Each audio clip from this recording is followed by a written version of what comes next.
All right, let's make a snake using our perspective and maybe a little bit of contour lines. We can set up just using the normal design perspective directions. I'm going to put the head up here, and then I'm going to thicken these up a little bit. I'm going to start to think of these as cylinders, though, not just as lines here. All right, so, right, like this is a cylinder, and actually you can start doing some contour lines on them too. All right, and this is a cylinder. And part of the challenge is figuring out which direction those contour lines go to help define that shape correctly. Make that a little bit thinner on this end of it, and then maybe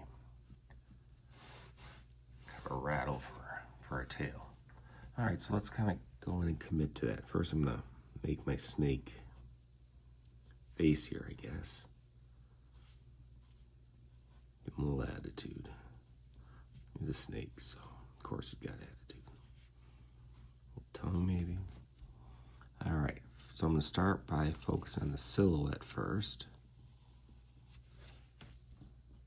A little bit of overlap there.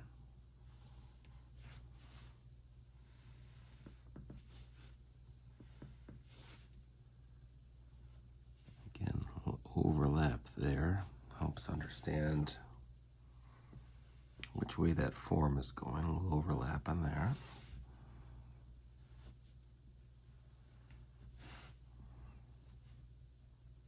And then I think the tail we'll just do as a series of kind of almost donut-like things. All right, and then I'm going to give him a bit of a belly line here to help again determine what's underside versus top. And then I'm going to use my contour lines and commit to those. And then make him a little striped snake.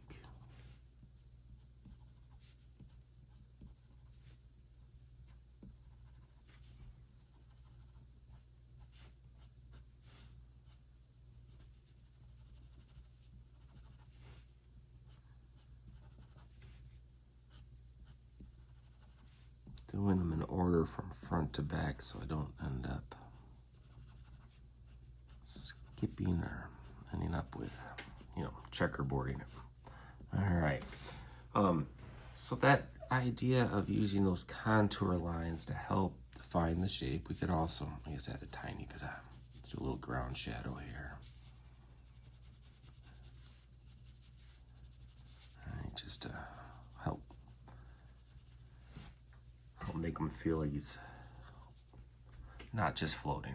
But using those contour lines is a great way to help define the form. In this case, we get a little extra detail out of it by using them for stripes.